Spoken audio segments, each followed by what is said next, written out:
We're kicking things off with Buddy Check. So we now welcome KC24's leader in the effort to raise awareness about breast cancer and empower all of us to take control of our health. Here now, KC24's evening anchor, Stephanie Berugian, and you brought a log. Yes. And this is really cool. Okay, so It the is. city of Fresno, the Fresno City Council gave you a proclamation for your work with Buddy Check. So tell us all about it. Yeah, the Fresno City Council, the mayor, they have declared the month of October Breast Cancer Awareness Month, and we received this proclamation for our life-saving program, Buddy Check 24, which was established back in 1996. So we're entering our 27th year of spreading awareness. So we're very proud of that. And you've kind of been at the forefront for 25 years now, right? Well, no, I've been the whole time. Yeah, the whole time. Oh, the whole time. Yes, I've had the honor of introducing the program to our local community, and yeah, since day one. Since day one. Yeah, it's been a huge part of my career, and it's something that I'm proud of, and I know the station is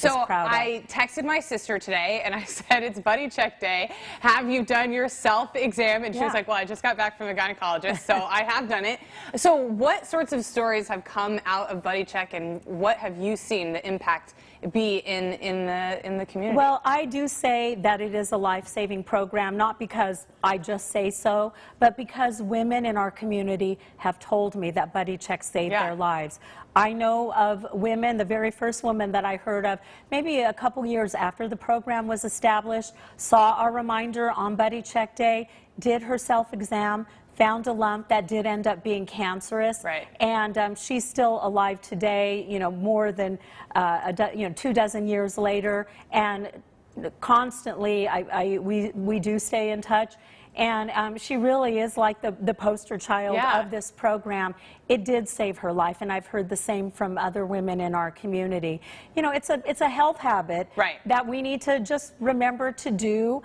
Try to do it every month, because obviously if something is there in your breast, you know, even into your underarm area, something that suddenly pops up that wasn't there before, you've got to get it checked. Hopefully it's not cancer, but if it is, obviously, we know when cancer is found early, you have your greatest chance of survival. Yes, and when you make the self-exam a habit, then you know what normal feels like. Exactly. So when something is abnormal, it'll be much easier for you to pick it out. Yes. You were talking about going into the underarm, and I always forget that, and I feel like a lot of women do, but the surgical oncologist was saying that that's a really important part to check. So in your armpit, around your lymph nodes, you want to be able to that whole area all the way around. Check that. Yeah. And, you know, there's different ways you can do up and down, you can do circular, so whatever way works for you, whenever you'd like to do it. Sometimes people feel more comfortable doing it in the shower. It's just easier with water.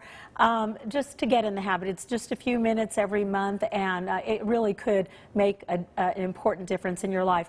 Obviously, for women over 40, you got to get your monthly mammogram, and there are other things that we need to do, but especially for younger women, breast self-exam is so important, and young women do get breast cancer. Yes, I know a young male who ended up getting breast cancer, and he was in his 20s, and I was talking with the oncologist about getting mammograms, and when you're younger, the mammogram just isn't useful because of the imaging, and so you really want to do that self-exam because that's probably how you're going to catch it if you do find something abnormal. And a lot of times in younger women, cancer is more aggressive, so it's really important for women and men. Men can get breast cancer too. It's not as common among men, but it can happen, and a lot of times, you know, men aren't as accustomed maybe to checking that area. Sometimes when they are diagnosed, it is more of a late stage cancer, which makes it harder to treat. Well, you have been in this arena and in this realm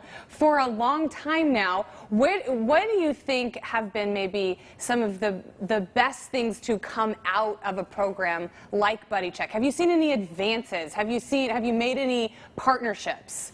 There have been, I think, there's constantly advances in terms of treatment, just even in diagnosis with breast cancer and of course other forms of cancer. For me, it's been most gratifying just to have had the honor to speak to so many brave women who have been willing to share their story because, you know, I can preach once a month, do your check. But when you hear from someone who has personally been impacted, maybe they found their own cancer and they're going through their own cancer journey, I think that has been the greatest honor for me. And also, we've partnered with Cancer Society in the past, local hospitals. Cahuilla Delta is one of our sponsors right now, and the Komen Foundation, and through the years just being involved in so many wonderful events and just helping to, again, spread awareness. I think, you know, through awareness, that's when people learn more. And sometimes in a newsroom or in a studio, it can feel like